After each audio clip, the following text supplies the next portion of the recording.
wide and bionic integration just to know what's coming down the line. That would be good. I love Futurist. this. All We are right. live. We are live. We are live and now it's recorded. Zach just came up with my new career. I'm going to be a construction futurist. Game on, trademark that. I love it. Zach, it's awesome.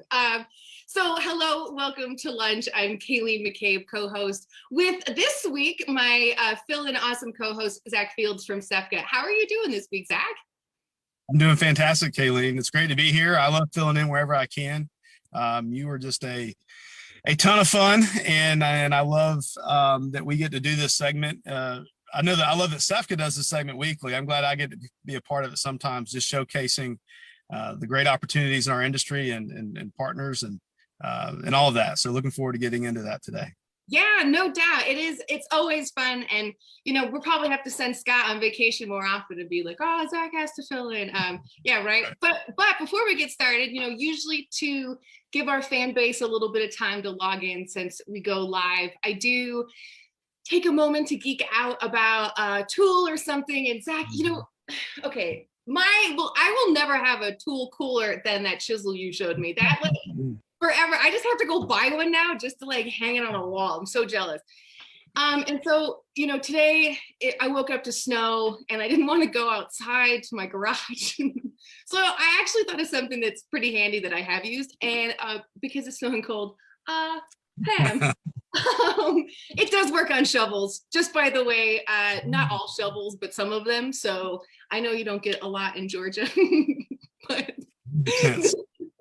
and it wasn't just because I turned around, I was like, oh. Yeah, hey, anything can be used as a tool, all right? So it's all about solving problems with what you have around you, right? That's the ingenuity of our industry, what our people do. So I love that you just grabbed that Pam out of the trash can. It's probably empty and pulled it up. So that's fantastic. Hey, I can segue into just about anything like our guest this afternoon, because, being able to look around and have a very convenient space to live in and be able to pull items from is something that I almost take for granted. I think a lot of people do. And we really don't talk about how important the role of architecture is in this industry. And I'm so excited that we finally have an architect on, because we have been focused on, more job site work and then also teachers. But Zach, I'm really excited about our guest today. I am too. One thing I used to tell my students in messaging about our industry is that we're all interconnected. There are so many things that are connected to construction. It's so much more than, while we honor and hold those people in high esteem that are swinging those tools out there on the front lines, there's a lot of people that are all connected that make that happen. And it doesn't start without an idea, right? And then the same beautiful thing about that, us being able to create and make things is that we can bring ideas to life. And I love that the start of that for every project in our industry is an architect putting someone's vision or even their own on paper and us going out to build it. It's working as a team. So I really love that about that our industry. I love that we have an architect on us as well. Me too. And getting to talk with Greg Walker from Housewalker is a treat and a half, because it's the person who created the art that I get to create with my hands. It's such a wonderful relationship, and really being able to utilize the lunch with SEFCA to talk about all these different careers to hopefully inspire, are you breathing? Come join us. There's a career for everybody. And so, yeah, today I'm very excited to see not only, talk to Greg, but then also see some of the work that they've done. That's right. Yeah, that's right. And there's a lot of students out there, where can a kid be introduced to this? There's a lot of different ways. Since Zach's on today, we're going to talk, I'm going to, take a moment to plug our K-12 pipeline operation, which is a series of classes and programs carried out through our school system here in Georgia. Over 20,000 kids are participating, but there's a class where a kid that wants to be a future architect can get their start in building information modeling or computer aided design or CAD and learn both sides, the building and the creating, so that later on they can make a great choice in what they want to do. And we have classes that focus on engineering, and we also have drafting programs where students are learning this in high school, getting prepped to take the next step, whatever that may be for them. And so we love the architecture, drafting and design programs, and just the fact that it's an opportunity for every kid that's sitting in our class as well.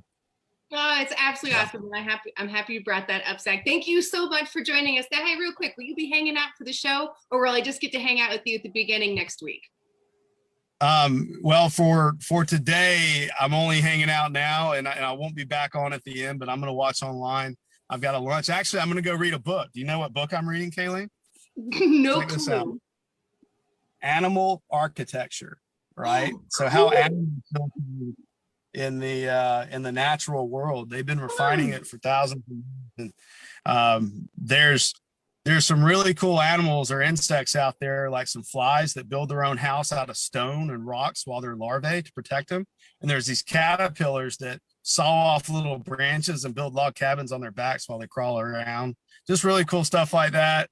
So whether you're an insect, whether you're a caterpillar today, or a real person, we've got something for you. So really excited to tune in and watch the rest of this.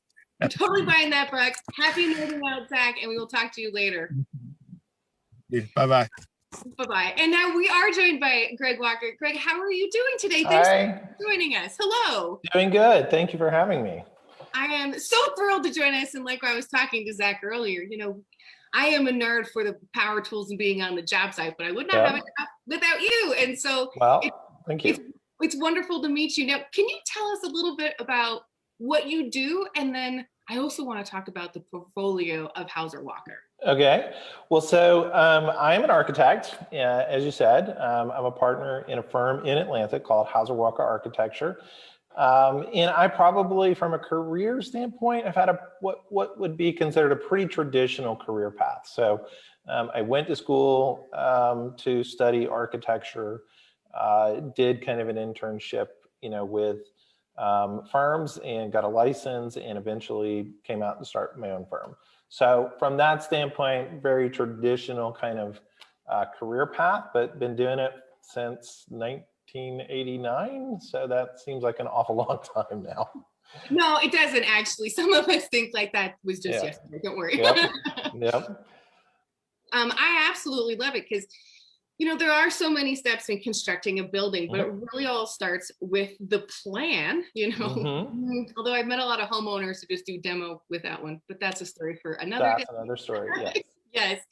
But what do property owners need to know before they come to talk to you about a plan?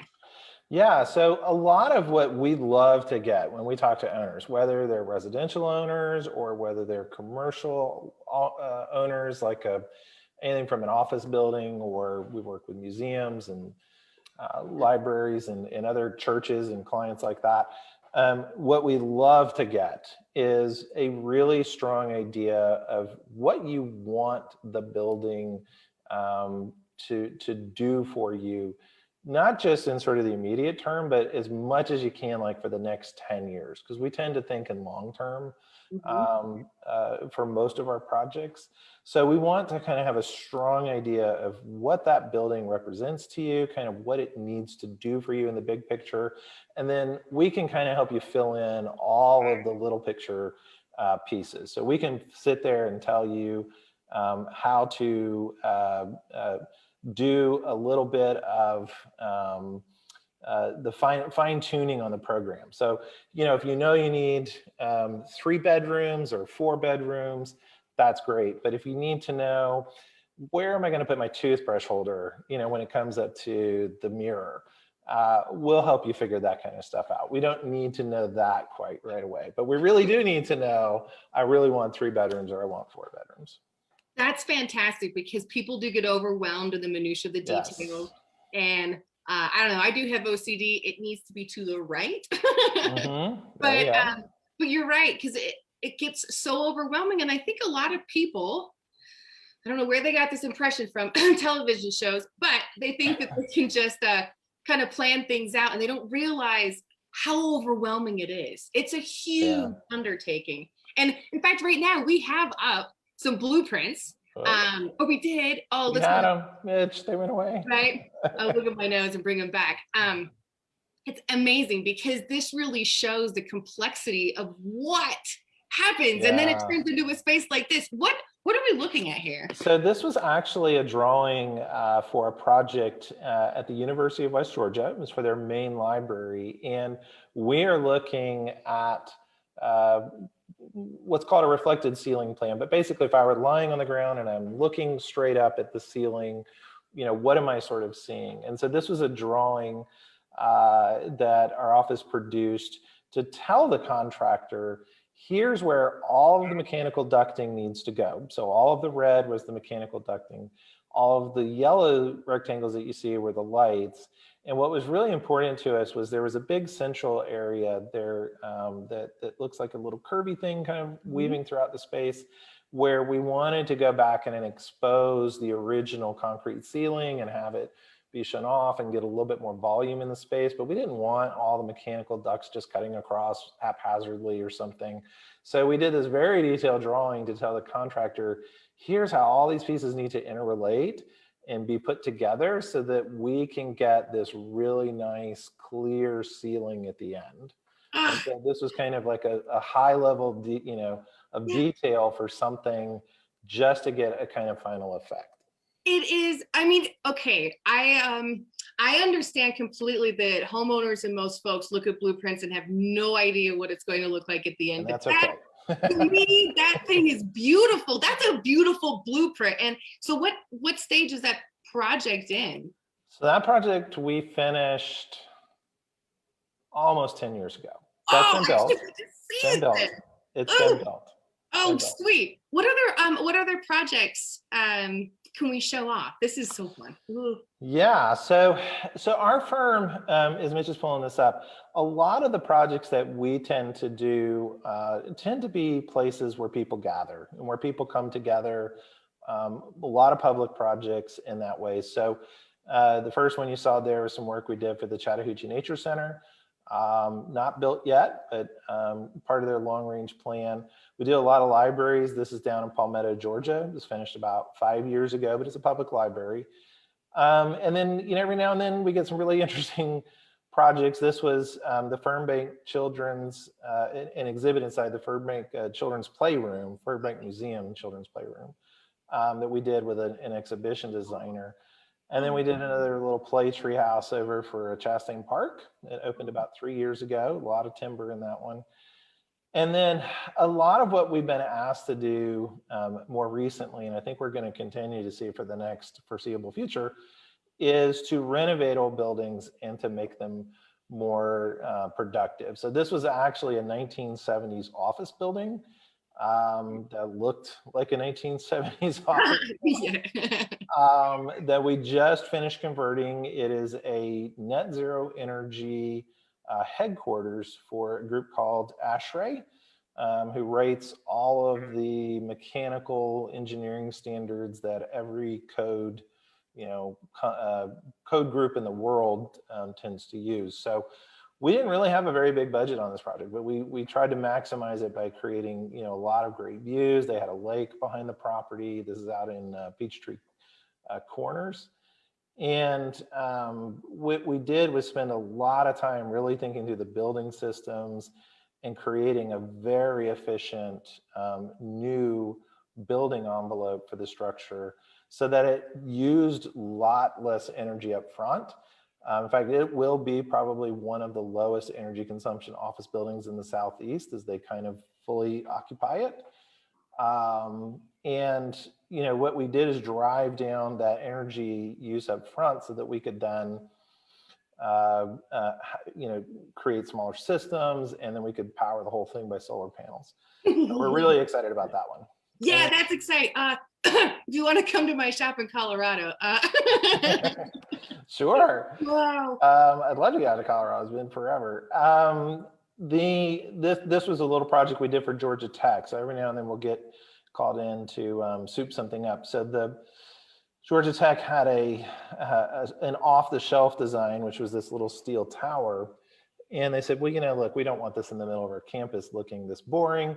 We're going to give you like $30,000. Can you do something with it? And so for $30,000, we came up with this little screen system. The then president, Fred Peterson, inaugurated it by flying through the air along with Buzz. But we just tried to take a little bit of money and and create a little bit more pop and a little bit more kind of visual interest. I think the last one here is a public project that we opened up about a year and a half ago, maybe 2 years ago. But again, this was repurposing a public library that had been in a city, Alpharetta, that's just north of Atlanta. It had been a 1980s building by really kind of a noted, an Atlanta architect who's been really noted for his houses here.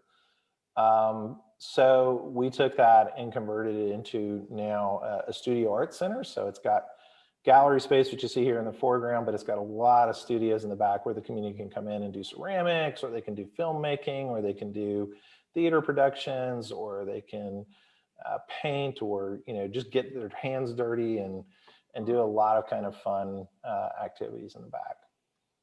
Oh, I love this so much. I don't know if this, I don't know, all the spaces that you just showed off, it's really wonderful on how you like to gather people. It's almost like a chef who wants to feed a good meal. Yep, you got to have the audience. So you want them there. But I mean, these spaces are gorgeous, and the opportunity for people to gather and then walk around your art is absolutely incredible. This is amazing.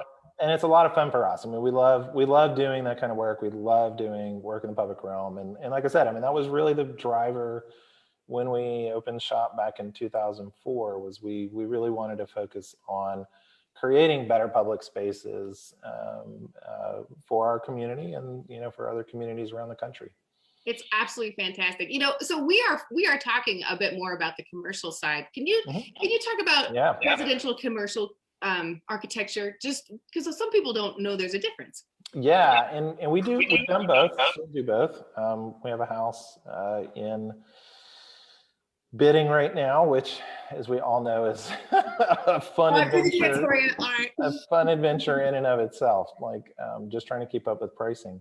But yeah, the biggest differences between what you're going to see when you look at a commercial project or a residential project, start with the code. The building code for residential is thorough, but it's not nearly as intensive as a commercial code, because you do have, if you have 500 people in an auditorium and I need to get them out because there's a fire, that is a totally different equation than I've got a fire in the kitchen of my house and I need to get everybody out. So the codes are really structured to be residential or everything else. And then when we work with homeowners, I think the biggest difference is, a lot of our commercial clients are very heavily invested, and this is very personal to them. But in most cases, you're kind of a step removed, right? You're representing a company and this entity that's not you. When you go work with a homeowner, it's a very intense, personal thing. I mean, this is where we all live. This is where we all wake up, and you want every little thing to be right. So we tend to adjust how we work a little bit with people. We know we're going to spend a little bit more time with homeowners and in a little different way because they're just so heavily invested in that project. That is wonderful to hear, because I think sometimes construction or the whole process gets a bad rap because there's a lack of communication and expectation being set. And so what a nice thing for your clients to know and recognize that, you have to, because really. You have to. Yeah. Yes. It's, the CEO in that office building is not going to be staring at the carpet all the time. Not quite all the time. Although, like I said, there are a lot of people, especially when we get to, when you get to a project like a church, or you get to a project like an office, a private office building for a smaller kind of held company, they'll definitely have, we definitely have clients who care a lot, and they are looking at the carpet, and it's like, okay, that carpet's like a half a degree off in this orientation. Can we get that fixed? And there are definitely people that will spend that time. And really, those are the people that we love working with. I mean, we love being pushed, having demanding clients that aren't negatively demanding, but if they want you to elevate your game, if they want you to do better, we're all over that. We will take that client all day, every day. This is so exciting. How cool. Now, okay, pretend I'm a student watching this, because I'm already jazzed. I'm gonna pretend I'm a student. I want to work for you. How would I even go about, becoming an architect or researching? Yeah.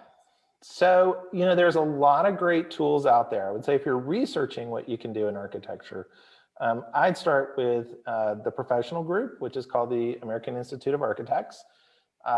There's going to be a state chapter for every state. So if you just Google, for example, AIA Colorado, you will find the AIA chapter, and there are lots of resources that they have about how to become an architect and can go into a lot of detail.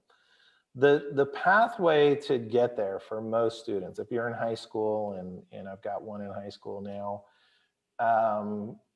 the main thing that you really have to do is you have to have a passion to get up every day and kind of want to push yourself to do a little bit better. From an education side, most states, well, every state controls their own licensing. So you do want to check, if you think you're going to live in Colorado forever, what does Colorado require? If you're going to live in Georgia forever, what does it require? But there are some generally kind of national standards, and the national standards really are, you have to have a bachelor's in architecture. So that's a 5-year professional degree. Okay. If you don't go that route, you can get a master's in architecture. So if you get a degree in philosophy, like I've known people, and you say, yeah, I needed something a little bit more practical, you can go get a second degree, which you would just go get a master's degree. And you need that, and then you need a certain number of hours, which basically is an apprentice or is a kind of architect in training, but it equates to roughly 3 years. But you can start taking the tests to become a licensed architect while you're accumulating your experience. So if you go right, you can get through your education and you're really diligent on getting the experience you need, you could be licensed as soon as 3 years out of school.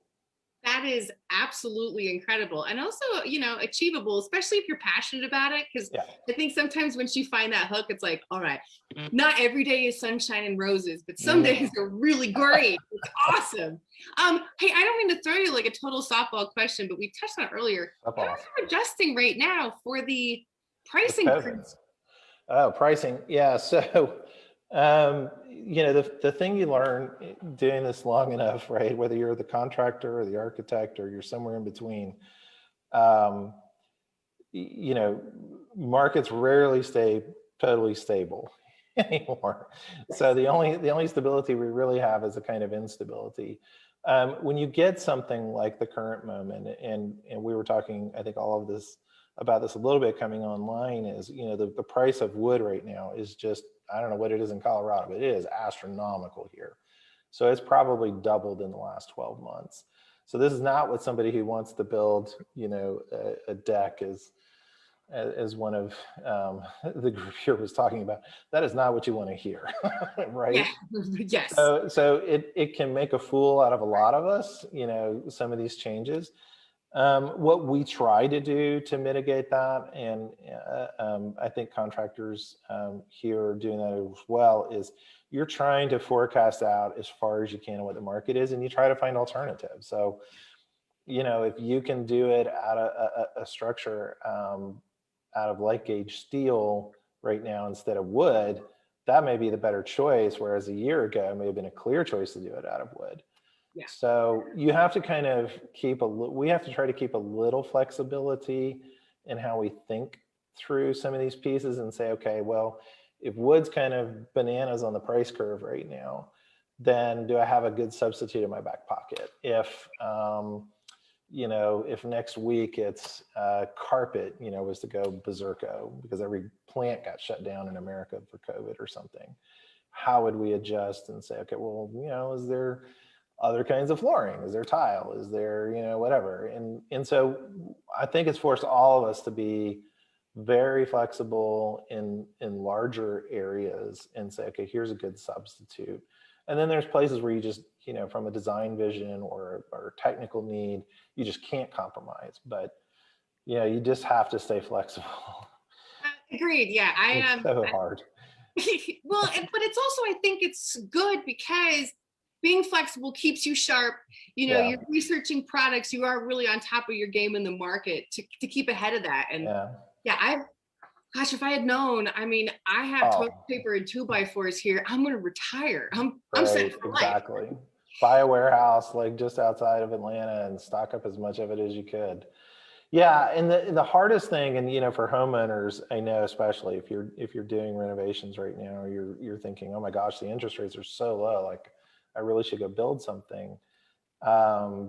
It is really tough to hear, you know, well, we think it's going to come down, right? For the last 6 months, we've heard every supplier and contractor tell us, well, we think the wood prices are coming down, and then they just don't come down. So, you know, so realize that, you know, maybe I guess I should say to everybody that's not in the trade, have some patience, try, have a good bottle of bourbon nearby if you really need that. And then, you know, you have to understand that there is a lot of things that we can't control, that the architect and the contractor just don't have control over. Like it was drywall after Katrina. Like for months, you could not find drywall very cheap because Louisiana was asking for half the production in the United States to rebuild. Yes. So what am I going to do? I mean, I don't have any control over that. So you just communicate with your client. You have to communicate a lot. Yeah, I think keep their expectations aligned. Yes, it's huge. Thank you for answering that, because I'm just curious. No. It's not my new favorite question. Like, what are your 2x4s cost? Oh, I can tell you what they were at Home Depot last weekend when I went in there. I mean, it was like a 14-foot 2x6 was like almost $25 a piece, which is just insanity to me. Yeah, I can't even fathom when it was remotely that expensive. No, our 3/4 inch OSB, a 4x8 sheet, $66. Yeah, it's about the same. I don't understand that. Like, I know, and none of us do. So everybody is, again, that's not an architect, he's not a contractor who's going, y'all are just whining. No, we're whining because this is an extraordinary moment. Our projects are expensive now for a reason. It's not just the brain power. And it's not because we went careless and spending money. It's just expensive. Right. Well, you know, obviously you're an architect, but there are other jobs in this specialty. Yeah. What are the other members that you kind of rely on or work with? Yeah, so we kind of, you know, there's usually 3 buckets on a project, right? There's the owner's team, and they're going to have their representatives and people involved. And then there's the contractors team and the fabricators. And as much as we can, we like to work with fabricators early on because we like the conversation back and forth and think they definitely have something to contribute towards the pushing of a design. So we think we get our best work, frankly, when we can work with them early on. And then there's the members of the design team. So it could include, you know, in our case, for example, we work with a structural engineer almost every project. You know, we work with a mechanical, electrical, plumbing engineers every project. Almost every project now, that may not have been the case, you know, 25 years ago, you were going to work with a low voltage specialist. So AV, audiovisual, information, you know, technology, IT needs, security, all those sorts of kind of equations. And then, you know, depending on what the project is, if it's a museum project, for example, we are definitely going to work with a lighting consultant, right? Because we want to get really high quality, effective lighting. We'll work with signage and graphics companies. We'll work with signage designers. We'll work with cost estimators. So we do on a lot of our projects, for the commercial projects, hire an independent cost estimator. So they're not a contractor, but they're dialed into the contractor submarkets, but they can help us provide some pricing guidance and the owner pricing guidance as we go through. So, you know, a lot of it just depends on what the needs of the project are. You know, if it's a fairly straightforward project, it might just be the mechanical, electrical, plumbing engineers, and that's it. You know, but for the project like the net zero one I was showing, the office building, I think we had 13 different specialty consultants on our team. That's amazing too. And I think it's really exciting to share it with our fans because again, working in construction is not just sitting on a job site with a hammer. It is a variety of jobs that partake in influences. Yep. Before we go and wrap up for the day, what's one piece of advice that you wish you had known before you gotten started? Oh my gosh. You know, I think the one thing looking back, I don't know that maybe I was naive when I got into this, was where the architect fits into from a, you know, ability to influence the projects. And, you know, meaning we have a lot of influence in there, where I think we're always looking to bring our expertise to is a little bit more on that front end. So when the owner's trying to make a decision about, you know, what kind of piece of property do I want to buy for this? You know, where do I want to look at this? You know, what kinds of energy consumption are available before they're kind of making the purchase of the land or before they're making the purchase of the building. We love to be involved up front, but we a lot of times just aren't. So my pitch is, you know, to answer your question, I naively thought we'd be involved all the way through. You know, from the first time somebody had an inkling like, hey, I might want to build a house, like, okay, well, let's go look at properties. You know, we tend to get brought in after some pretty big decisions have already been made on the whole. And that is probably the biggest difference between starting out and kind of wearing it now. Other than that, I don't think I, you know, was going to, honestly, for me personally, I didn't think I was going to have as much fun working with the fabricators that I get to work with and go back and forth and have that kind of conversation and really get to push design ideas very quickly and usually get to a better result than I would have gotten to on my own. So that part of it, I don't think was stressed as much when I started out. I love that you embrace that, because I say often the best architects are the ones who know how gravity works on a job site, you know, and to get to play with the fabricators, because first of all, we're fun, but you know, there's that bounce and then it raises the bar on how awesome things could be. So, oh my gosh. Well, hey, thank you so much. That looks familiar. And we just brought up your contact information. I was about to say, that looks familiar. I know, right? That's pretty cool. So if folks have any questions or want to see more of your work, they can absolutely check out your information. And Greg, again, thank you so much for sharing. Thank you for having us. Absolutely. Yes. I hope a lot of people sign up now and like, oh, okay, I'll do architecture. Do it. Yes. Great. Thank you. Thank you again. And so to all of our fans still hanging out, thank you for tuning in. And please join us next week where I'll be joined by Kate Kimono. I know I mispronounced her last name again, even though I wrote it on my hand. Nope. But she's going to be with Explore the Trades, and I've hung out with her before. So it'll be a great interview. So if you have any questions, feel free to text Career Path to 31996 or go to sefca.org to check out all of our lunches. Greg, thanks again and have a wonderful rest of your afternoon.